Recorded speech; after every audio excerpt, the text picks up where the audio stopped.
भविष्य मालिका की किताब के लिए मैंने कुछ बोला है।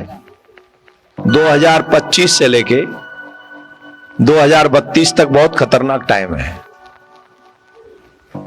मेरे फेसबुक पे जाके देख लेना, उपाय बताए उसमें, बाकी की चीज अभी बता रहा हूं। जितने भी मानव है इस समय, ध्यान से सुनिए प्लीज, घर पे जाके बात तो हो ही जाएगी। जितनी भी मानव जाति है उसकी 30% रह जाएगी बस। कितनी? 30%। बाकी के सब निकल देंगे। अब निकलेंगे कैसे? आप कहेंगे ऐसे कैसे हो सकता है? क्यों नहीं हो सकता? कोरोना हुआ था, तूने सुबह देखा था क्या? क्या हो गया था कोरोना में? और ये बात सिर्फ भविष्य मालिका में नहीं लिखी हुई, अन्य और भी भविष्य वक्ताओं ने कहा है कि 2025 से लेके, एक जापान के भी हुए हैं, उन्होंने भी बोला है बहुत अच्छा, यही कहा है कि भैया 25 से लेके 32 तक बहुत खतरनाक समय है। 25 से 32 तक प्रत्येक मनुष्य को अपने आप को और अपने बच्चों को बचाने का प्रयास करना चाहिए। सनातनियों के पास ही ऑप्शन है और किसी के पास ऑप्शन ही नहीं है। मैं आपको एक सुंदर कहानी सुनाता हूं, आप सबने नाम सुना होगा। श्री हनुमान प्रसाद जी पोद्दार, गीता प्रेस गोरखपुर के प्रथम संपादक। वो अच्छे खासे व्यापारी थे और पर भगवान के परम भक्त थे। तो वो मुंबई में रहते थे और मुंबई में काम करके शाम के समय समुद्र के तट पे बैठ जाते थे और वहां भगवान का भजन करते। बड़े, ये बच्चों को भी सुनना चाहिए ध्यान से, तब आपको पता चलेगा कि हम लोग कितने लकी हैं कि हम सनातनी हैं। हमारे पास जो अपॉर्चुनिटी है वो ब्रह्मांड में किसी के पास नहीं, देवताओं पे भी नहीं है वो अपॉर्चुनिटी जो हमें मानवों को अपॉर्चुनिटी मिली हुई है। देवताओं को भी नहीं है ये।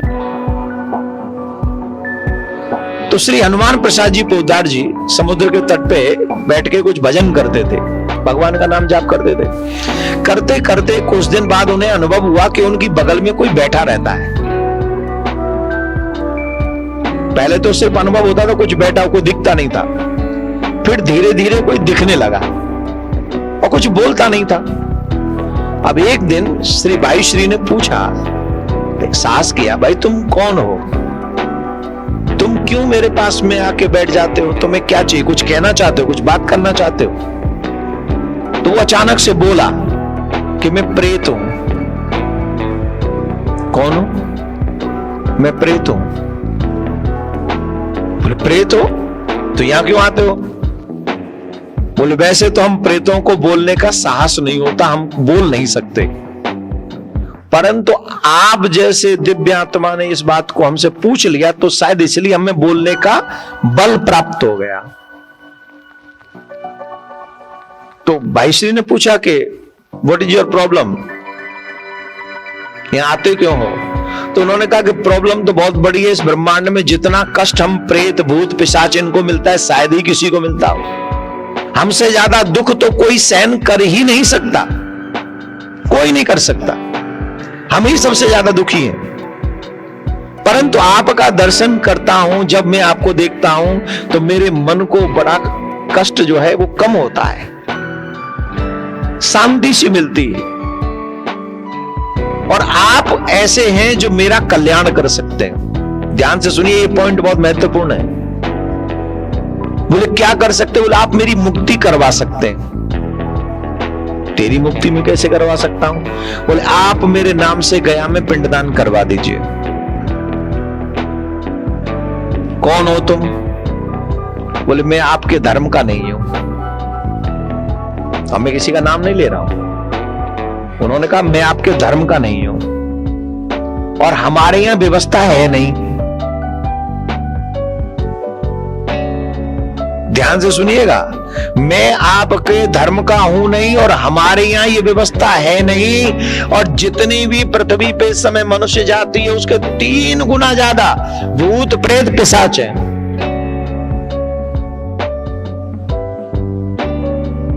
कितने?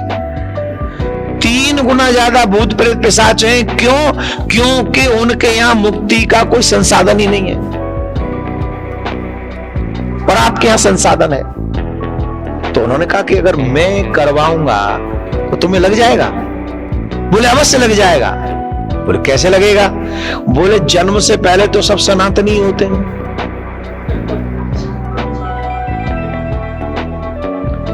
जिस भी पंथ का स्वीकार हम करते हैं वो आफ्टर बर्थ होता है। जो भी वेशभूषा, काट पीट, अटरम शटरम, जो भी सिस्टम होता हो, जो भी अपने अपने पंथ के अलग अलग व्यवस्थाएं होती हैं, वो जो व्यवस्थाएं होती हैं वो जन्म के बाद होती हैं। जन्म के समय तो जैसे हम आते हैं, ईमानदारी से बताओ, कोई भी आता हो, ये मैं नहीं कह रहा हूं, वो पिशाच कह, भूत कह, कौन कह रहा था, प्रेत कह रहा है। और भाई श्री की जीव उसमें किताब में ये है, हमसे मत कहना। किसी को बुरा लगे तो वो प्रेत से जाके भिड़ो। इट्स नॉट माई ओपिनियन भाई, इट्स नॉट माई स्टोरी। उससे जाके कहना जो आपको कहना है, मैं तो सिर्फ क्लियर बोल रहा हूं। तो कहां था? सब सनातनी होते हैं और ये सच है, आप देख लो। और मरने के बाद भी सब, लेकिन सनातनियों का जो अंतिम संस्कार होता है अग्नि के द्वारा, वो अन्य किसी का नहीं होता। और इसी के बाद पिंडदान होता है, और पिंडदान के बाद मुक्ति होती है। और मुझे ये प्राप्त नहीं है और हम जैसों को प्राप्त नहीं है। आप कृपा करो, हमें इसे मुक्त कराओ। बोले कैसे होगा? बोले आप हमारे नाम से पिंडदान करवाओ गया जी में जाके। बोले ठीक है, हम करवाएंगे, पर एक बात है, तुम्हारी अगर मुक्ति हो जाए तो तुम हमको बता के जाना, उससे पहले मत जाना। बोले बता भाई, मुक्त हो जाओ तो हम बता के चले जाओगे, हमें क्या पता लगेगा कि तुम्हारा काम हुआ कि नहीं हुआ? बोले हम करके जाएंगे। भाई श्री ने अपने खर्चे पर एक व्यक्ति को गया भेजा, उसके नाम से पिंडदान करवाया, और जब पिंडदान हो गया, पंडित जी वहां से वापस आ गए, और तब वो पिशाच कहता है, भूत प्रेत कहता है कि मेरी मुक्ति हो गई, मैं आपको सत सत नमन करता हूं, अब मैं भगवान के धाम जा रहा हूं।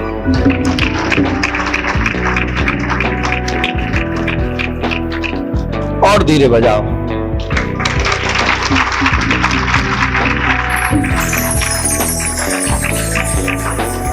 कथा से पहले भोजन होने का यही फल होता है।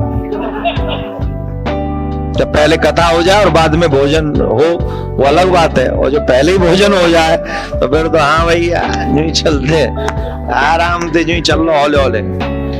तो आप सोचिए कि हम कितने लकी हैं कि हम बाय बर्थ सनातनी हैं।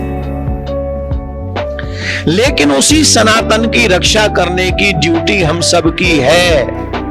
आज अगर आप कथा सुनने आए हो, अगर इसके बदले हमें कोई दक्षिणा देना चाहते हो, तो एक दक्षिणा ईमानदारी से दे के जाओ कि हम अपने घर में सनातन को मरने नहीं देंगे।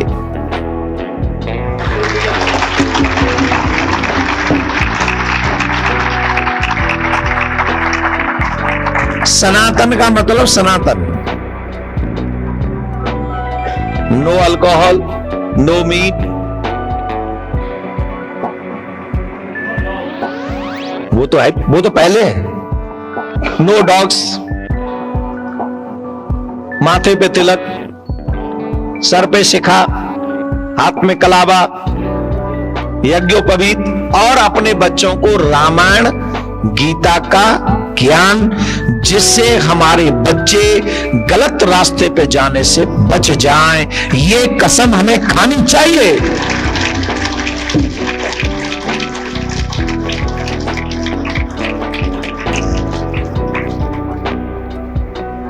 अगर हमारे बच्चे नहीं बचे ना, तो कितनी भी बड़ी बिल्डिंगें बना के चले जाओ, कोई फर्क नहीं पड़ता। और आज जो मौन बैठे, कल रोना पड़ेगा तुम्हें खून के आंसू।